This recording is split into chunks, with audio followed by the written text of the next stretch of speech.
It come a real history, black history, white history, world history moment. So listen up, take notes, listen up, take notes, listen up, take notes. You've been deceived, you've been lied to, you've been bamboozled, you've been hoodwinked, you've been led astray, you've been beguiled. Technology, trickery, deception, fraud, stolen. Therefore, you commit crimes against yourselves, you hate yourselves, you change yourselves, and you follow those and respect those who can't stand you because you've been flip flopped, swapped, identity changed over and over and over and over and over again. That you believe that you are in the right faith, even though you don't even know your heritage. Black history. According to the public school system, Negroes were brought to America in 1619, forced to work as slaves on plantations, until one day this great white man named Abraham Lincoln came along and felt bad for the slaves and signed the Emancipation Proclamation in 1863, which freed the slaves. But there were still some bad whiteys in the southern states that passed Jim Crow laws for segregation. Afterwards, there came more whites that felt bad and then gave blacks civil rights in the 1960s, then allowed a black man to have the presidential office named Barack Obama. Now blacks are finally equal to whites. We can all get along. The end. Now, moving right along to our English lecture for the day. I don't think so.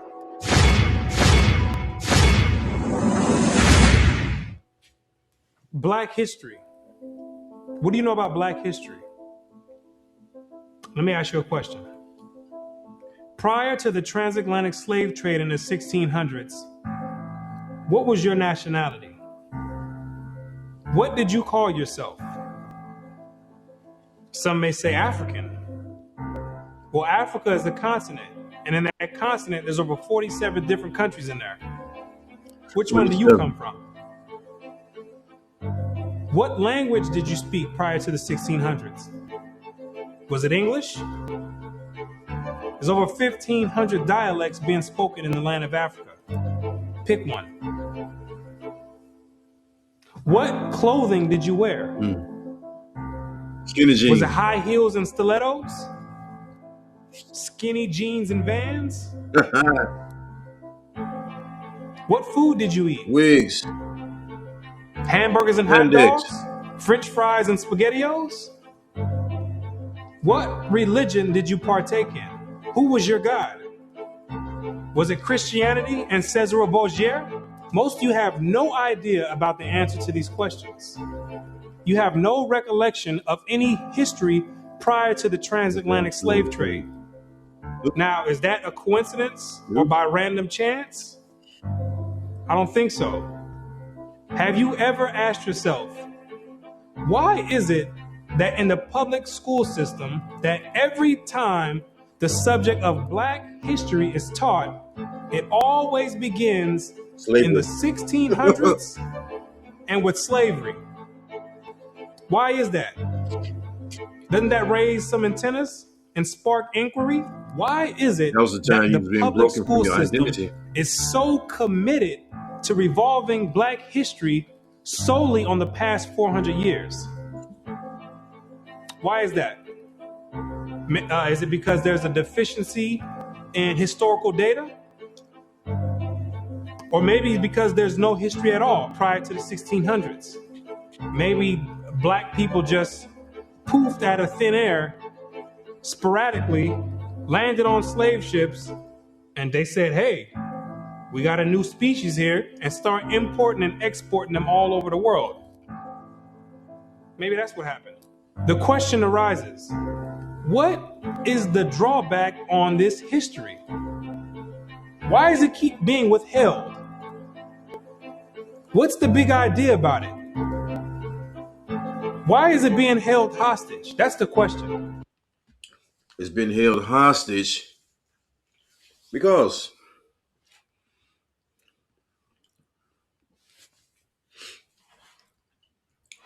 you were despised and hated even before you got to earth. That was mostly why the battle in heaven happened.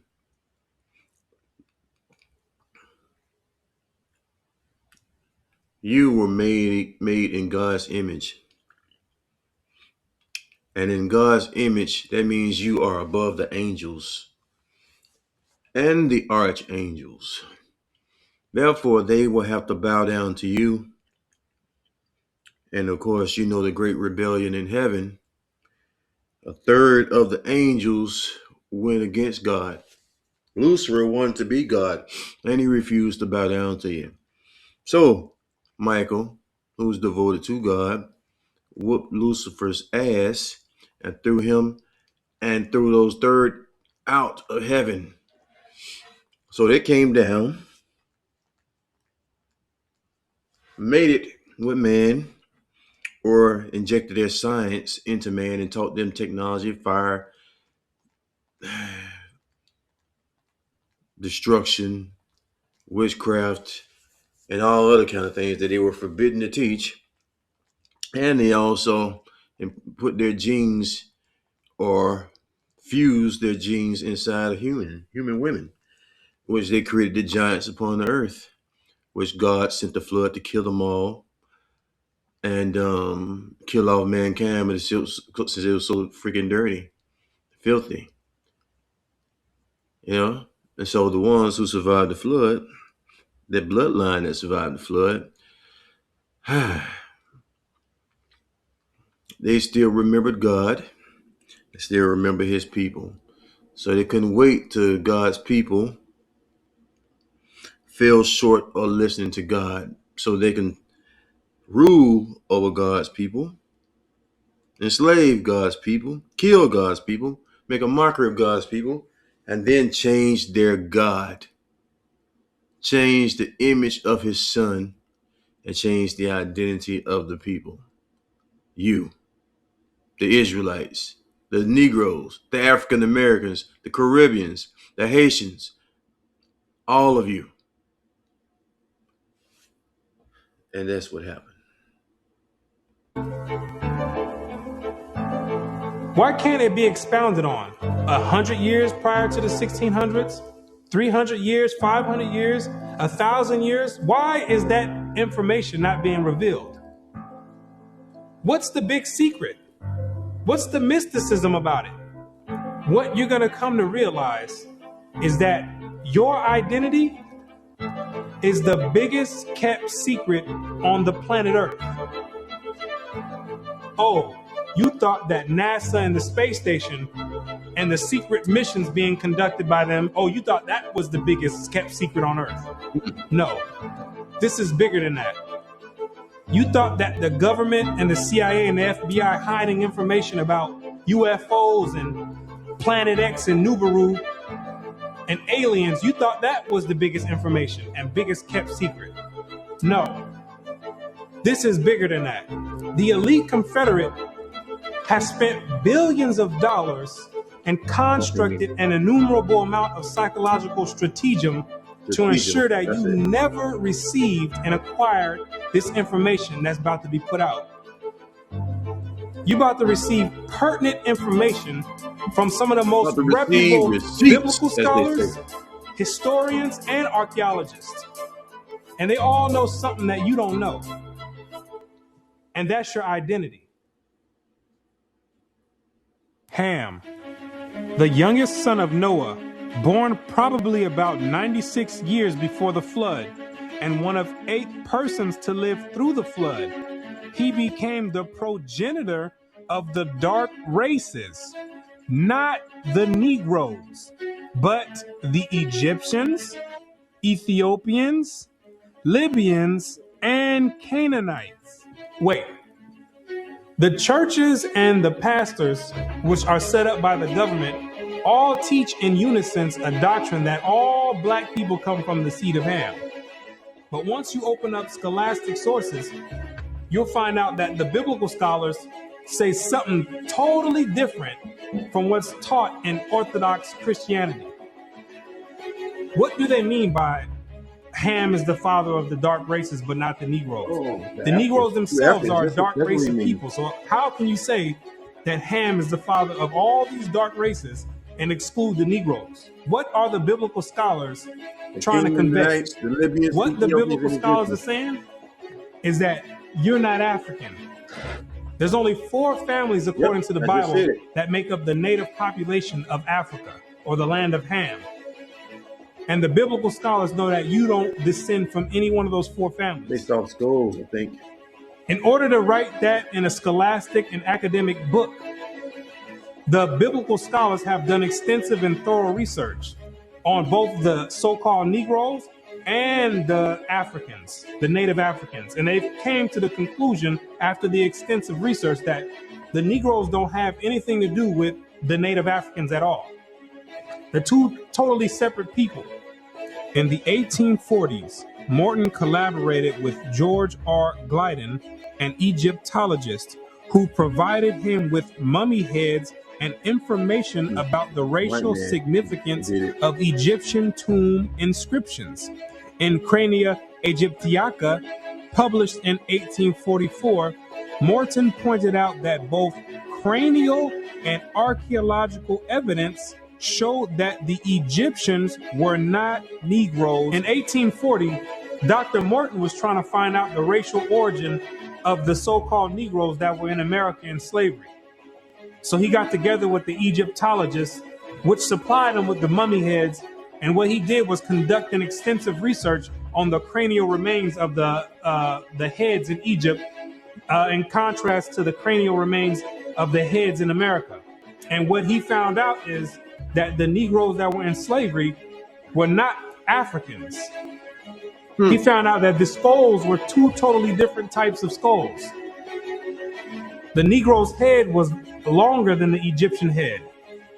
The physical characteristics from the outside look similar, with the thick lips and the broad nose. But once you start delving into the real characteristics, they found out that there were 2 totally different people, as abolitionists and colonizationists had maintained, and that in fact, blacks had been relegated to the same servile position in ancient Egypt as in modern America. But what Dr. Morton did discover is that the Negroes that were serving slavery in America served the same position and servitude in ancient Egypt. Yeah, the same skulls. When they matched other skulls and other cranial remains in Egypt, they said these are exact matches. So what are the scholars saying? What you're going to find out is that they're saying that you are the biblical Israelites. Yes, you're the same exact people that served slavery in the land of Egypt. You're the same exact people that God sent Moses to go redeem under the hand of Pharaoh. You're the same exact people. And when you read the Bible, you'll find out that slavery is a central theme in the Bible. It's a reoccurring theme with the Israelites. The Israelites cannot run away and get away from serving slavery. It continues to happen over and over, all the way up until today. Because black folks are stubborn, hard-headed as hell. You can't tell them nothing. Don't let somebody get a degree, especially our women. They get a degree, you can't tell them nothing. They think they know everything. They know more than their men. They know more than their mama. They know more than their daddy. They know more than that nigga in the alley. Yep. And they all Christian. or atheist or something. Everything but an Israelite. They don't want to hear that they're an Israelite whatsoever because they're so used to their mom and grandmom and great grandmom being a Christian. Like, you complain about slavery, you complain about the things that we went through, but when we went through those things, we was under a different identity, different culture. We were called something else.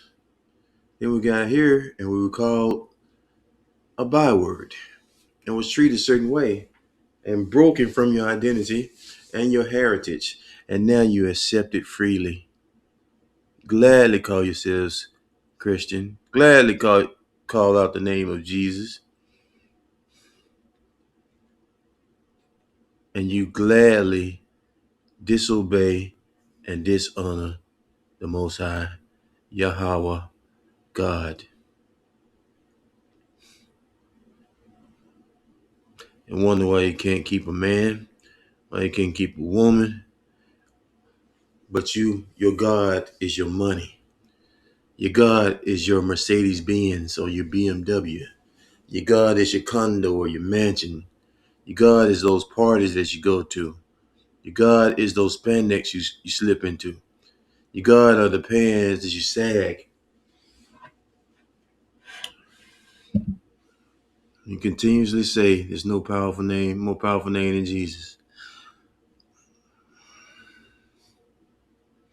You are a good student. That's why they call you monkeys. Because they look at monkeys as being stupid. They look at apes as being less than human. Therefore, they called you 3/5 of a human.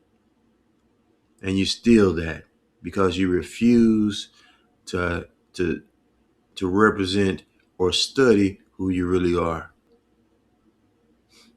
That's why you don't get any respect. That's why you say, let's buy black. What the hell race is black? There ain't no race called black.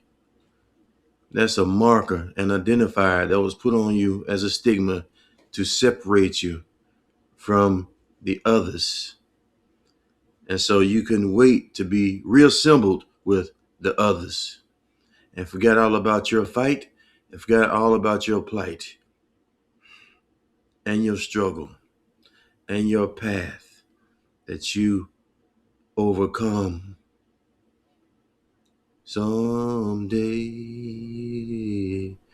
We shall overcome. We shall overcome. We shall overcome someday. My grandma used to sing that damn song, and some of you still sing it. For what? What are you overcoming? Ain't nothing to overcome. What you need to overcome or acknowledge is that who you are, as what's your heritage, and ask God for forgiveness for all that you have done knowingly and all that you have done unknowingly. Because he doesn't recognize you as black. He doesn't recognize you as African American. He recognizes you as Negro and Hebrew and Israel. Because those are his chosen. And don't tell me the language is different because it's 2026 and beyond. No, God's tone doesn't change, neither his words. You don't want to hear him, so you make it say what you wanted to say. But yet you throw it back on others and say they are changing stuff around. No, your comprehension skills are very low. I don't see how you got a college degree because you need to turn it back in. Like my grandma used to say, it's 2 degrees that you don't have. And one of them is a CS degree, which is common sense. And the other one is God, which is God. You do not have God. You don't even know his name. You don't even know that when you inhale and you exhale, you say his name because he put the breath of life in you. Yah, you say his name without even thinking about it. But when you actually think about it and say his name, that's impactful and powerful. And when you say his son's name, it's an extension of his father's name. When you see the son, you see the father. When you see the father, you see the son. Yahweh. And Christ's name is Yahweh Shai or Yeshua.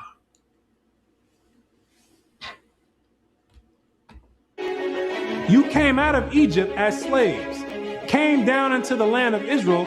No sooner as you got there, then you had the Assyrians come, capture the land of Israel, and take you and make you slaves. In the 9th year of Hoshea, the king of Assyria took Samaria and carried Israel away into Assyria. You came out of the land of Assyria, went back to the land of Israel. Then the Babylonians came, which are the modern day Ethiopians, the Cushites, came to the land of Israel and made you slaves. So all Israel were reckoned by genealogies. And behold, they were written in the book of the kings of Israel and Judah, who were carried away to Babylon for their transgression. You just see it say Israel and Judah. Judah has always been the land of the blacks. You came out of the Babylonian captivity, went back to the land of Israel. Then the Persians came on down there, took the Israelites, and made you slaves. For we were bondmen, yet our God hath not forsaken us in our bondage, but hath extended mercy unto us in the sight of the kings of Persia. You came back from the Persian Medo captivity, went back to the land of Israel, rebuilt the temple up. So you thought you only been slaves for 400 years, people. No, y'all been slaves for almost 2,000 years. This is just the one you barely remember. You've forgotten those others because you've been beat so long you don't even know. You been beat up and hung and castrated and tied tied to horses, drowned. Been through so much, and then he finally broke you. You finally don't know who you are, but you call each other nigga.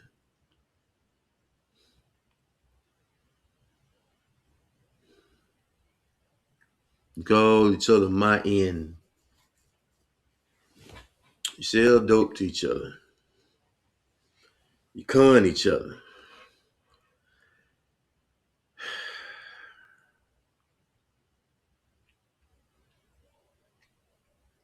I'm tired of you, and God is tired of you. It's only going to be a few of us that make it. And that few is going to be 12,000 out of each 12 tribes, which makes 144,000 to lead the rest of the world. Because nobody's waiting on you no more. Because you guys refuse to obey, and you refuse to take God's word for what it is and for who you were. You don't care. So all the people that came before you who got slain for their identity, you ignore them. But the only thing you talk about is the people who died for the right to vote.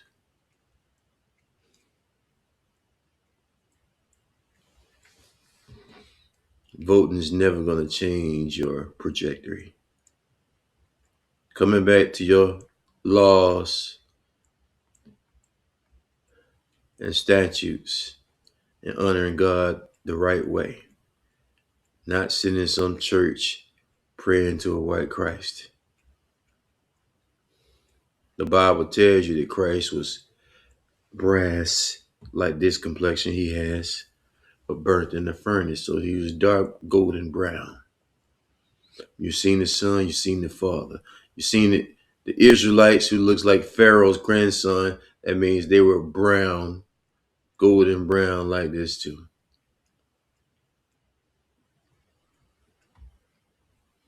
hard-headed children, stiff-necked children.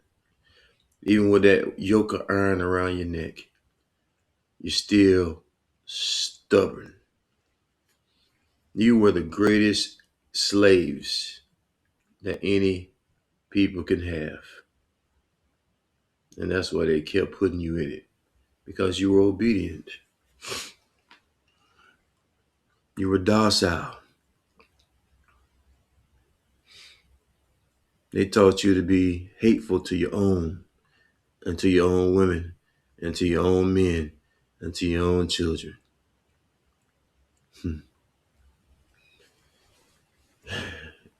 That's the college degree that you earned. You can turn those other ones back in. Your greatest scholastic work is learning how to hate God, learning how to hate your men, and learning how to walk away from your women.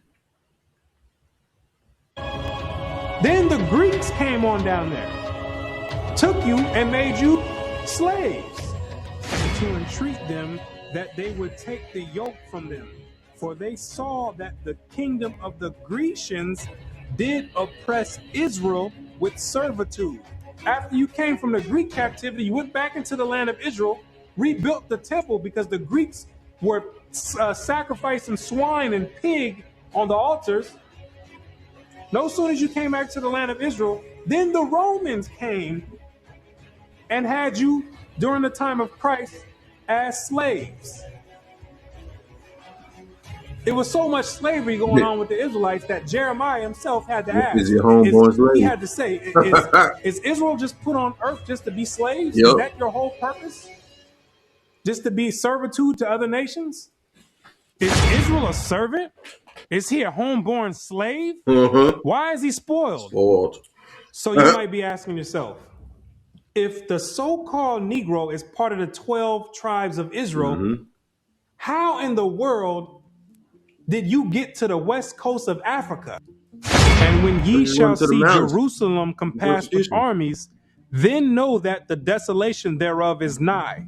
This is Christ right here speaking to the Israelites. He says, when you see Jerusalem compassed or surrounded by the Roman armies, then know that the desolation or the destruction of the land of Israel is getting ready to happen. The Romans getting ready to come in here and tear some stuff up. Then let them which are in Judea flee to the mountains. Yep, they had to flee to the mountains of Acubalon, which was renamed Africa. And the mountains of Africa is the West Indies. It's West Africa. That's where the Canaanites, Libyans, Ethiopians, and Egyptians, the real Africans, had their hunters grab you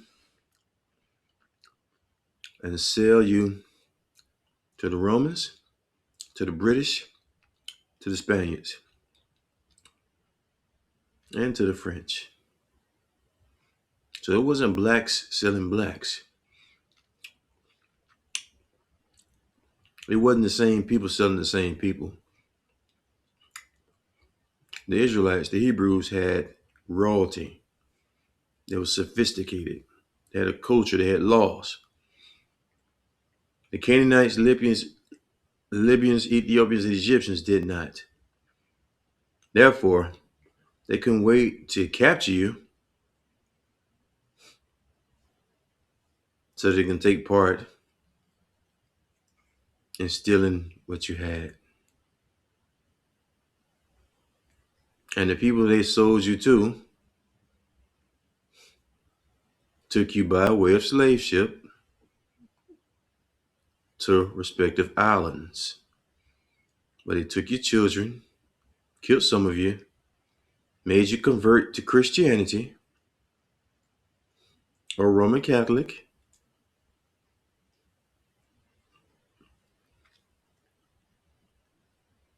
or allowed you to practice Islam just so you won't know who you are. And while you was being conditioned mentally to lose your freaking mind and your identity, the Khazars came about and picked it up as you dropped it. They took on the mantle as Israeli, Hebraic, but they didn't use your laws. They created satanic laws. And in their satanic book, they said Christ is boiling in hell in excrement. So while you don't know your identity here and suffered because you disobeyed God, they got all the wealth that was promised to you in hopes of being able to take your place in a new kingdom when it comes in heaven, which will be on earth in New Jerusalem. And while you fighting each other with your words, with your mind, with your money,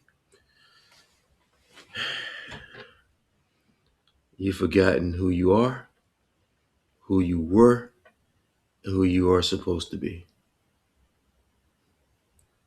Well, everything that you were promised was not just given, but was taken by another people whom you trust.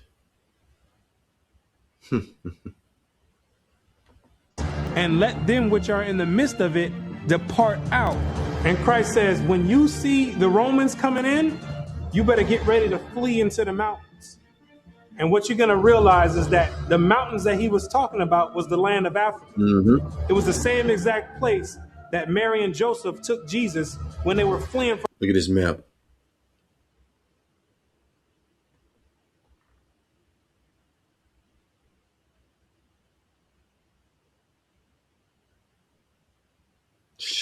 Did I pass it? Where is it at?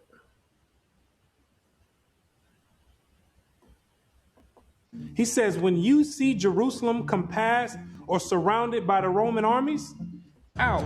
And Christ says, when you see the Romans coming in, into Africa. And the Israelites went into Africa as well, fleeing from the Romans.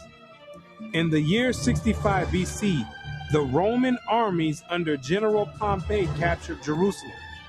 In 70 AD, General Vespasian and his son Titus put an end to the Jewish state with great slaughter.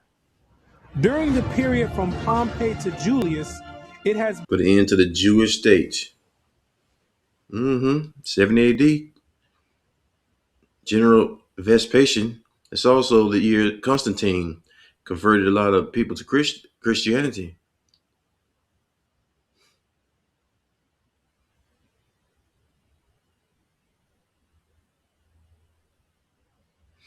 Yep.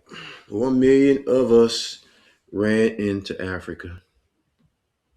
been estimated that over 1 million Jews fled into Africa, fleeing from Roman persecution and slavery.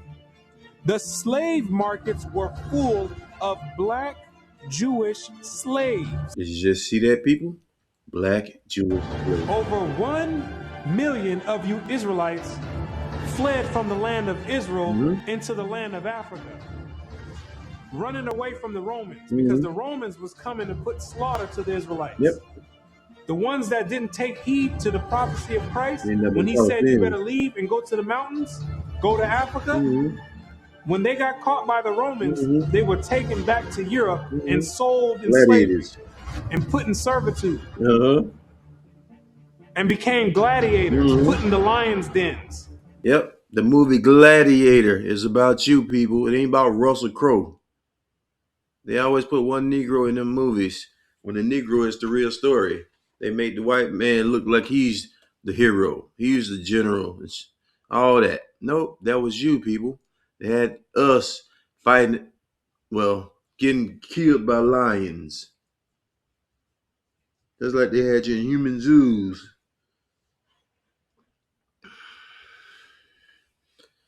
You watching all these movies that with a white face, but it's talking about you. Gladiator movie, The Superman movie, the X-Men movie, the Avengers movies, all that is black history with a white face. And you see how they feel when you feel good about yourself. When Black Panther came out, nah, you was dressing with pride that week, dressing like you had some sense and dressing like royalty. You made America mad. They didn't want to see y'all dressing nice and not showing your ass to the world and not sagging your pants and showing and being almost naked. They didn't want you doing that. No, especially when you said if we wouldn't have been through slavery, we would have had those kingdoms. No, because they look at you as monkeys. They look at you as less than. These are the simple whites, though. The elite whites know your potential, know the possibilities. That's why they don't want you to have confidence. That's why they burned down all the Tulsa, Oklahomas all around the world. Because you will start to tap back into your history, your culture, your ingenuity, and find your way back to God because it's written in your essence. It's written in your essence. The pagans and the Romans attacked the Jews indiscriminately. Both the Jewish soldiers and the uninvolved peaceful population without mercy. As a result of this merciless attack, many Jews fled to those parts of northwest Africa known as Tunisia, Algeria, Morocco, and Mauritania. Many other Jews fled to other areas where Rome did not have any jurisdiction. This was to the region of the south, the Sahara Desert. Oh, those are the people who are the Igbos, I believe. They didn't run with the other people. I think they went south and they kept their culture and stayed in Africa while the rest got sent all around the world. I think that's Igbo. And the Sudan. Grazel says, such is the explanation of how the Sahara Desert first acquired Jewish tribes, toughened by a fighting tradition and possessed of physical characteristics, black, which it is said still makes them approximate very closely the original Jewish population of Palestine.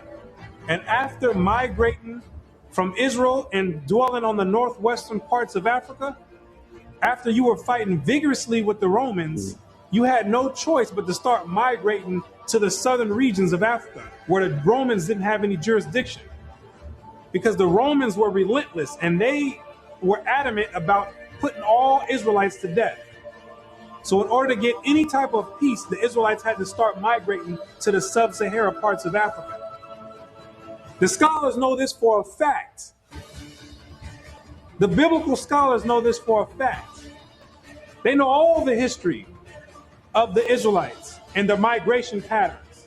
Whatever may be thought of the more or less mythological traditions connected with the earliest Jews in North Africa, it is now practically an established fact that a Jewish nation, Jewish at least in faith, and perhaps too in origin, long held sway south of the Sahara. In later centuries, Jews are believed to have settled in Western Africa during the height of the Songhai, Mali, Ghana, and Kanem-Bornu empires. According to accounts from explorers of the region, several powerful Jewish families of the Songhai Empire were of Jewish origin. Some accounts place West African Jewish communities in the Andu Forest of Dahomey, south of Timbuktu.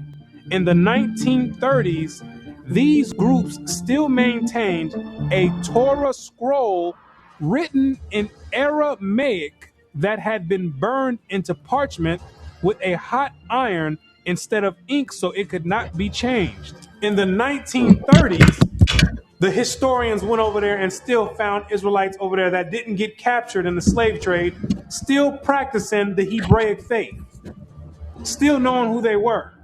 Mm-hmm. with a Torah, which is the first 5 books of Moses, written in Aramaic. That's the ancient language. And it's a shame that they have to burn it in hot iron so the European colonialists don't come over there tampering with it and taking the evidence and trying to hide the history. It's a shame that they have to do that.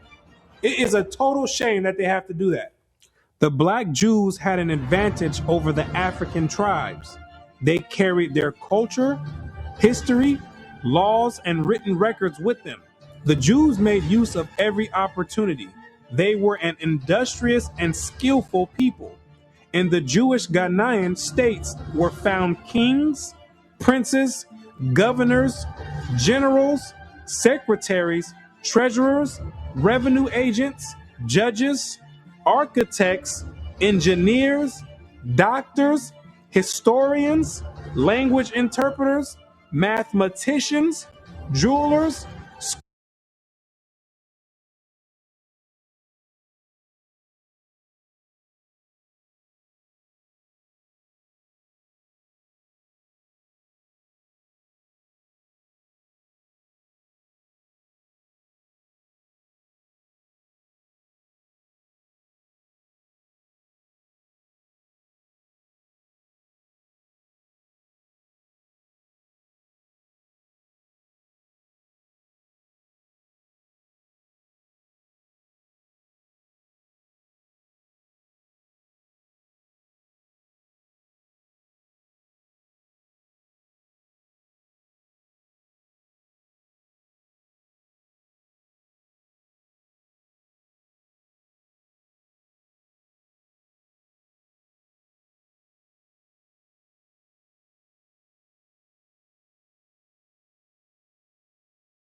sculptors, masons, carpenters, painters of art, goldsmiths, leather workers, potters, armorers, saddlers, blacksmiths, agriculturalists, etc. Who told you that you was a bunch of Negroes running around on the west coast of Africa, butt naked, swinging from vines? Who told you that lie?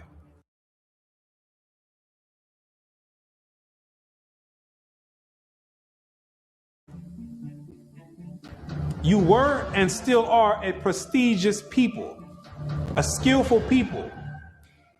The decline of Jewish communities of the West African Maghreb most likely began with the influx of Arab invaders into North Africa starting in 640 CE and later into West Africa in the 1300s and 14 CE. So after you had established communities and empires on the west coast of Africa, after the 7th century, that's when Muhammad and his band of thugs came down there to the west coast with the Quran in one hand and a sword in another one.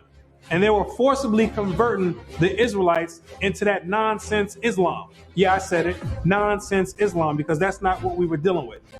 That's the Arabs' religion. That's not what we were dealing with.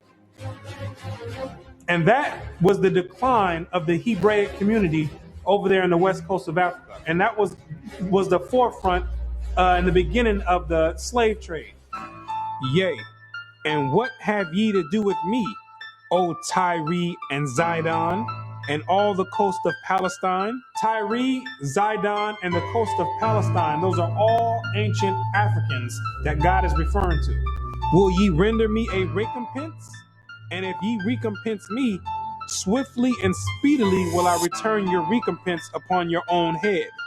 Because ye have taken my silver and my gold, and carried into your temples my goodly pleasant things.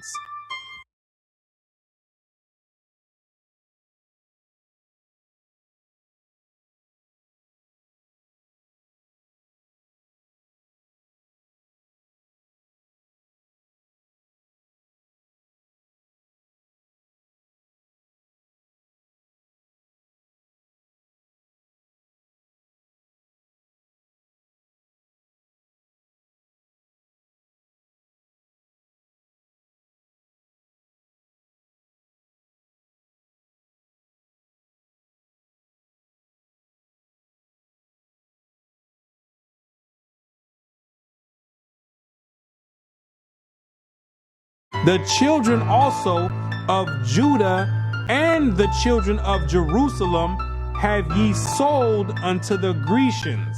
The Africans got together with the so-called Grecians or the Europeans, and they commenced in selling the Israelites that were dwelling on the west coast of Africa in slavery. There's your slave trade right there in the Bible. Both buyers, Europeans, and sellers, Africans, saw the people traded into captivity on the African coast as outsiders. Now, why did those Africans see you as outsiders?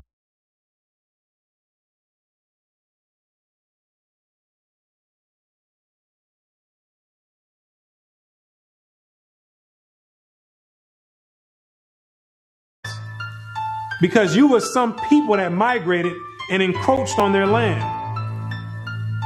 They knew you were not the same exact people. The customs that you had, the way you moved, they knew you were not the same people. So they had no problem commencing in a slave trade with the Europeans.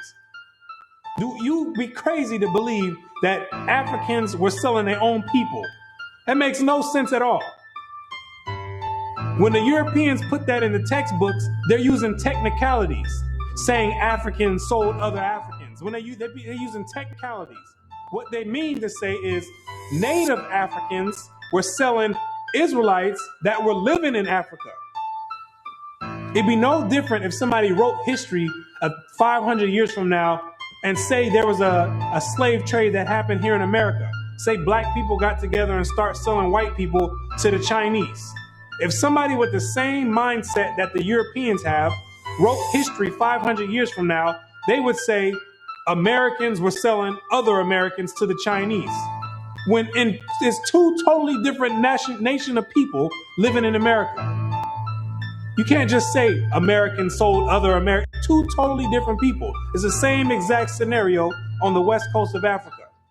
There are both oral and written explanations that trace the origin of the Igbo. And the most tantalizing is an association of the Igbo to the Hebrew race. This assumption is based on the fact that Igbo culture has many similar traditional customs like that of the Jews. Similar customs are observed in marriage negotiations, childbirth and circumcision, restitution, attitude to totem animals and taboos, as well as hospitality to others, especially to strangers, etc. The Igbo are therefore said to be the split and lost group or tribe of Israel that refused to wander further northeast with Moses, but preferred going down southward. The Igbo people have many Jewish traditions. Naomi Katz, the current Israeli ambassador in Nigeria. If we just call you Yehuda, yeah, that's fine. Today. Yeah, that's fine. No problem at all. I'll go on even further to say this, that the slave trade is actually connected to Deuteronomy 28, because the majority of the slaves that were brought to the Caribbean islands and brought to the Americas were Igbo people, were people of Hebrew and Hebraic Israelite descent, if you will. And so if you read Deuteronomy chapter 28, it matches perfectly what happened to the Hebrew slaves, the black Hebrew slaves during the slave trade. It just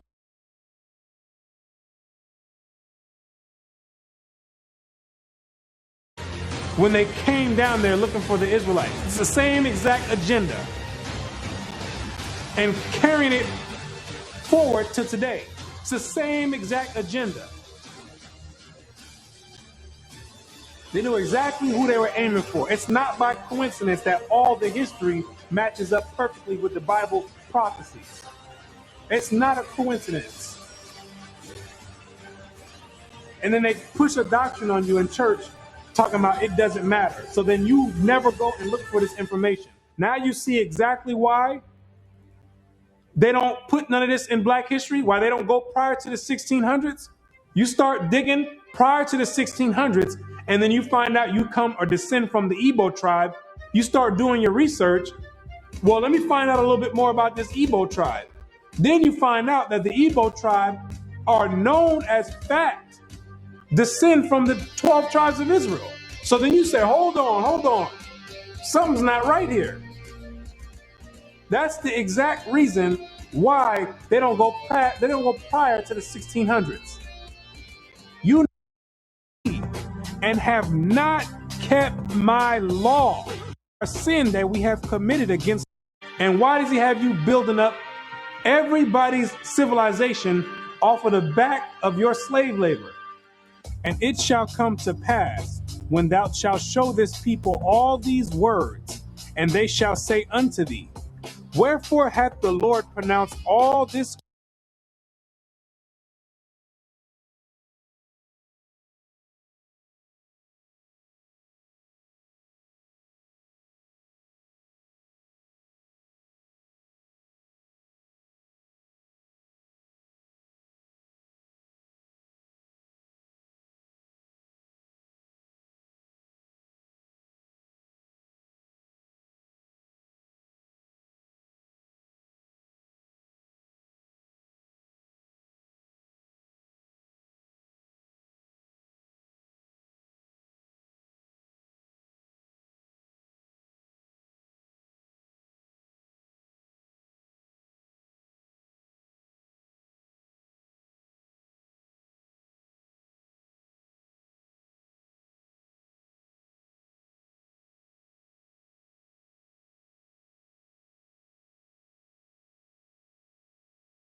Great evil against us?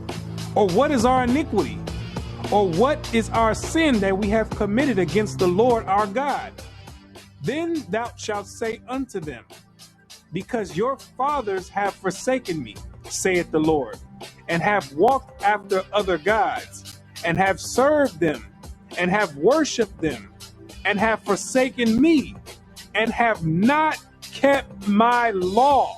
What you're going to realize is that when Moses brought you out of the land of Egypt and you entered into the wilderness, you entered into a covenant with the Most High God, the creator of everything you see in heaven and in earth. You entered in a blood in and blood out agreement with the creator. And he kept his end of the bargain, but you never kept yours. And he took the book of the covenant and read in the audience of the people.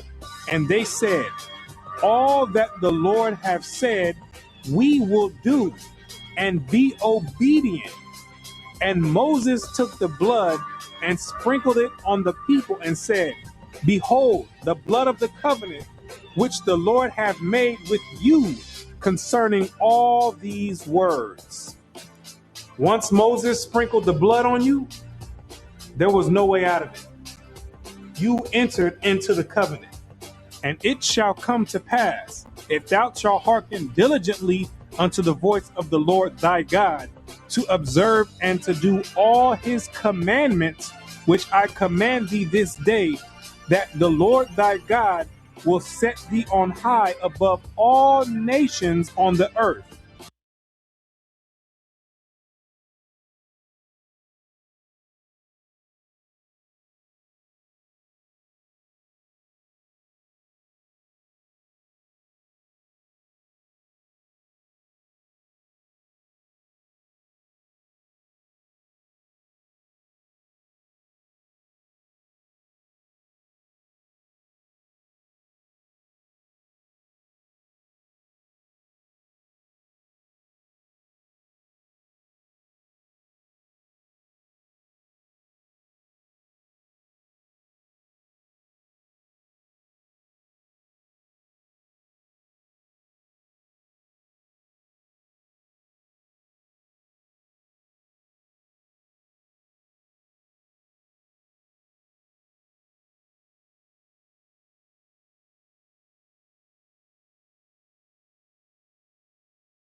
and all these blessings shall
and with gladness of heart for the abundance of all things. Therefore shalt thou serve thy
enemies which the Lord shall send against thee, in hunger and in thirst and in nakedness and in want of all things. And he shall put a yoke of iron upon thy neck until he have destroyed thee. God says you'd have the yokes of iron on your neck until he have destroyed you. So that means when he takes the yokes of iron off, you were destroyed. When did that happen? In 1863, when Abraham Lincoln signed the Emancipation Proclamation.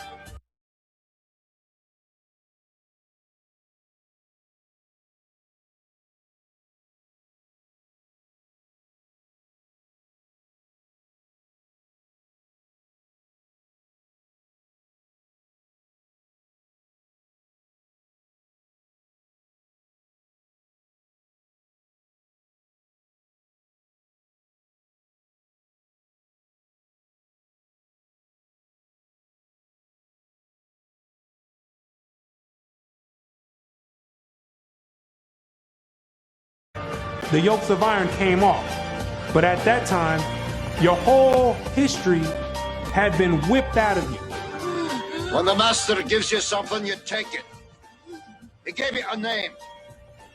It's a nice name. It's Toby. And it's going to be yours till the day you die. Now, I know you understand me, and I want to hear it. Again!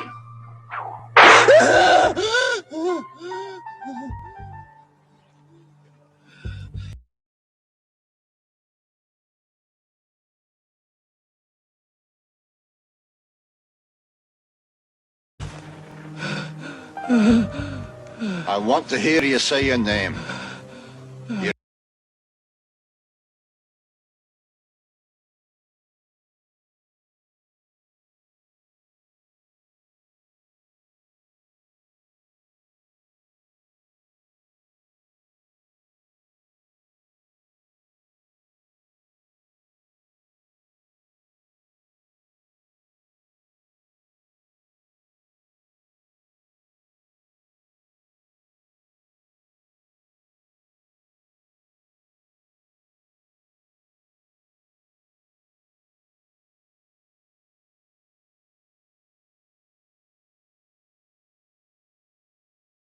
Your name is Toby.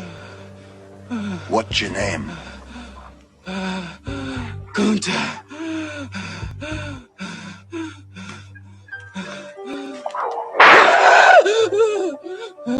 Lord God help that boy. They're gonna whip him dead. What's your name? Say it! Toby! Who are you? Say your name.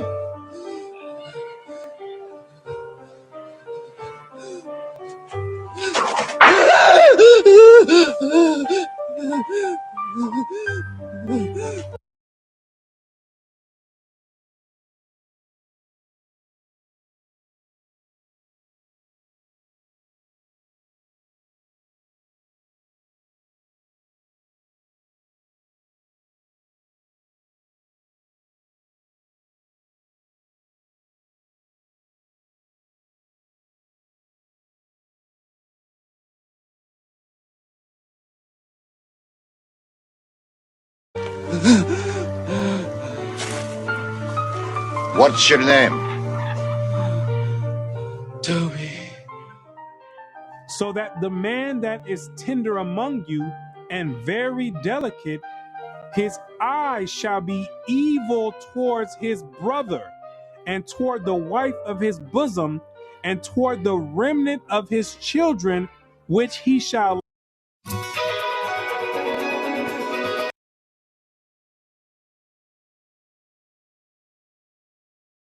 Black on black crime, you didn't keep your part of the covenant.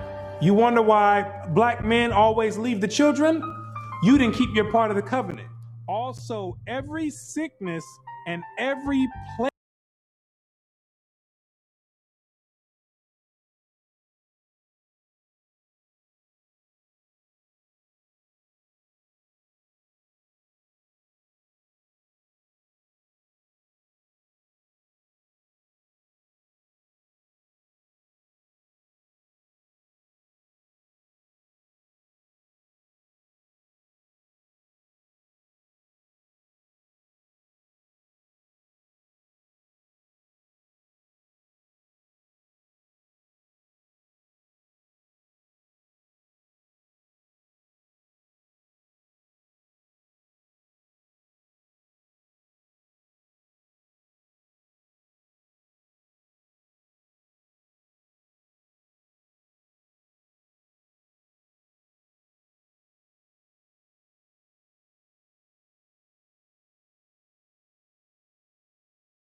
In a bath of blood, Jewish troops routed Arab forces from the city of Haifa in the first of a series of battles that were to reverberate through the years.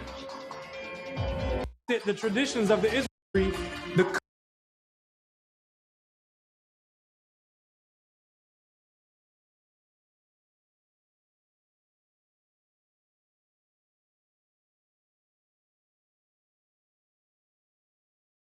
didn't work.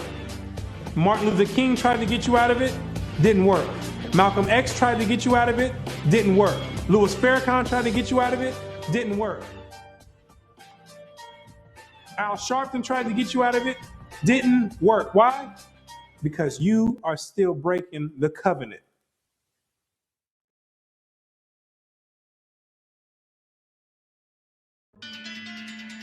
If you're the real Israelites,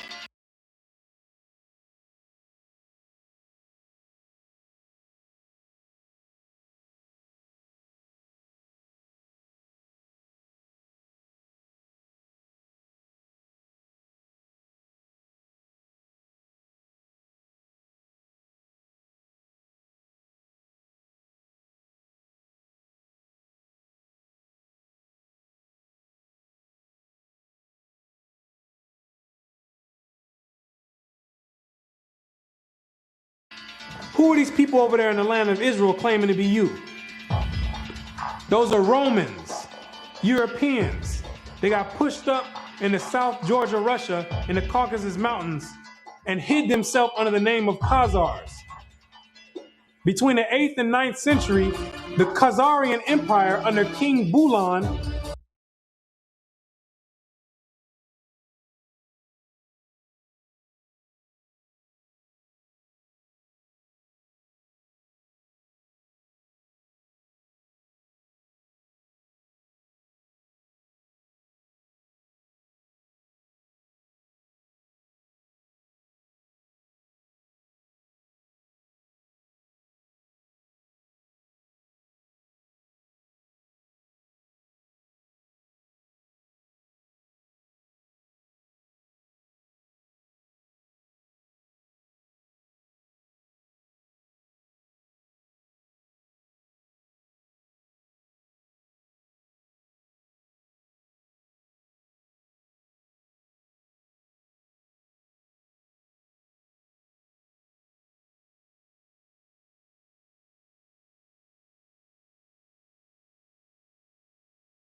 adopted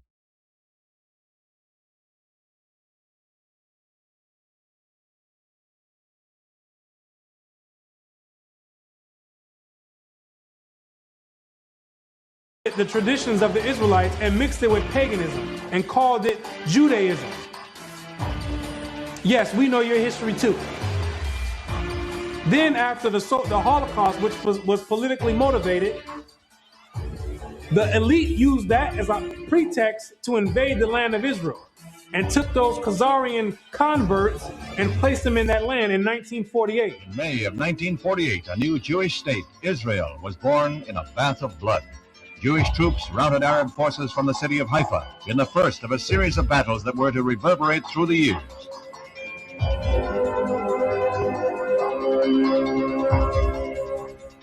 In the year of independence, fighting was fierce in the Negev desert area.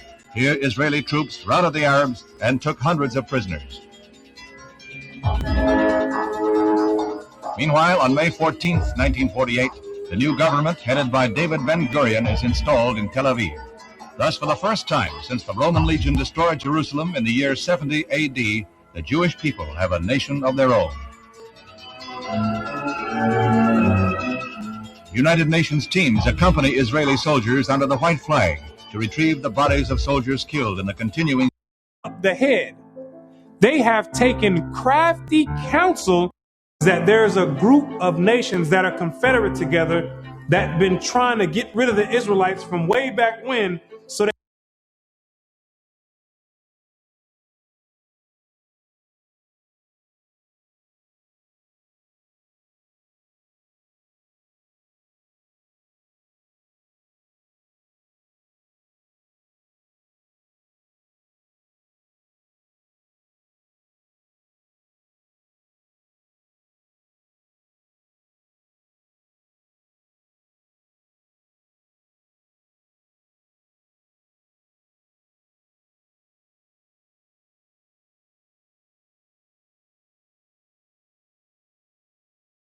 they can offset the Bible prophecies.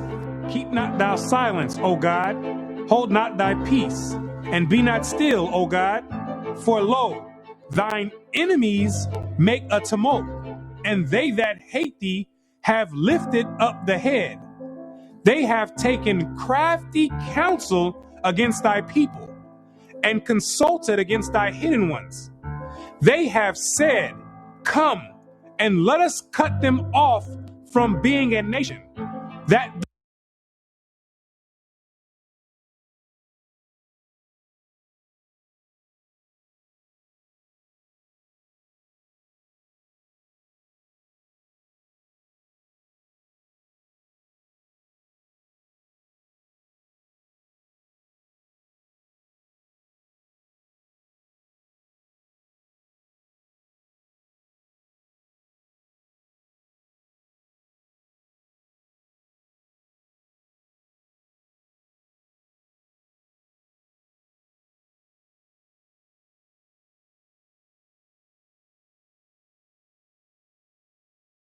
the name of Israel may be no more in remembrance.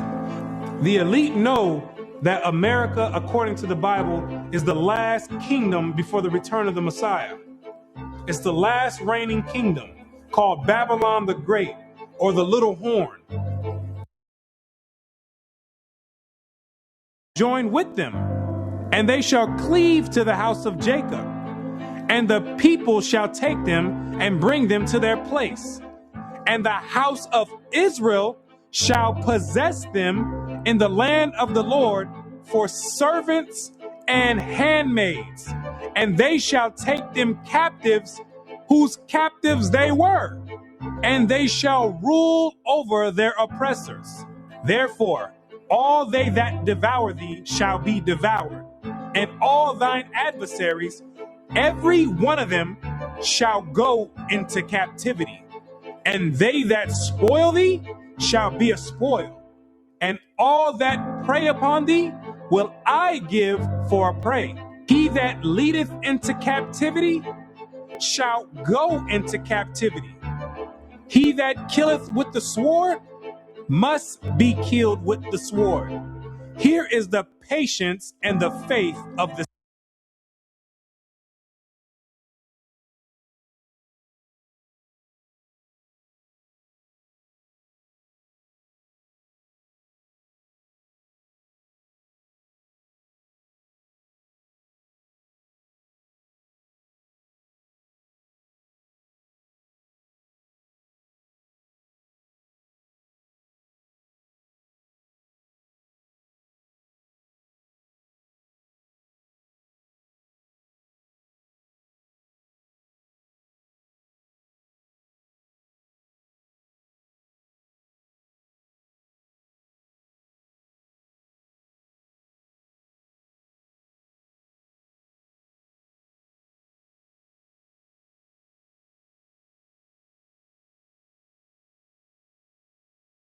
saints. The elite have got together with their top scholars in their think tanks, and they know these prophecies to a T. They didn't study this book back and forth. They understand all the breakdowns and prophecies. So in order to prevent these things, they have to suppress history and rewrite history and flood the media outlets with all types of futile material like rap music, Atlanta Housewives, and other reality TV nonsense to keep your mind occupied on entertainment and diverted from anything with any significance. And the success rate of that to black people is extremely high. The black man won't pick up a book if his life depended on it. And whoremongers and sorcerers and idolaters and all liars shall have their part in the lake which burneth with fire and brimstone, which is the second death. And you're going to be there for a very long time. But to those that have an ear and come back and return to the Heavenly Father, He's going to make a new covenant with you. For finding fault with them, He saith, Behold, the days come, saith the Lord, when I will make a new covenant with the house of Israel and with the house of Judah. The Bible said that the new covenant is with the Israelites, not all nations. He made the first covenant with you, and He's making the next covenant with you as well. Not according to the covenant that I made with their fathers in the day when I took them by the hand to lead them out of the land of Egypt, because they continued not in my covenant, and I regarded them not, saith the Lord. For this is the covenant that I will make with the house of Israel after those days. What does it mean after those days? It's talking about when you get into the wilderness. Yes, you have to go to the wilderness again. The same way when you came out of Egypt and you went into the wilderness and made the first covenant is the same exact way when you come out of America, which is the modern Egypt, you're going to have to go into the wilderness again. And I will bring you out from the people and will gather you out of the countries wherein you are scattered with a mighty hand and with a stretched out arm and with fury poured out. And I will bring you into the wilderness of the people, and there will I plead with you face.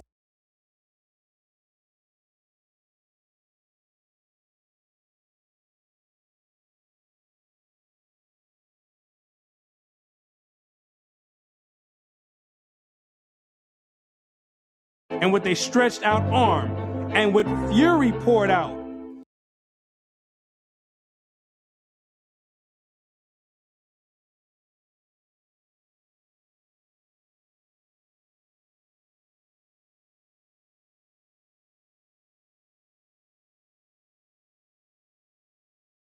And I will bring you into the wilderness of the people, and there will I plead with you face to face, like as I pleaded with your fathers in the wilderness of the land of Egypt.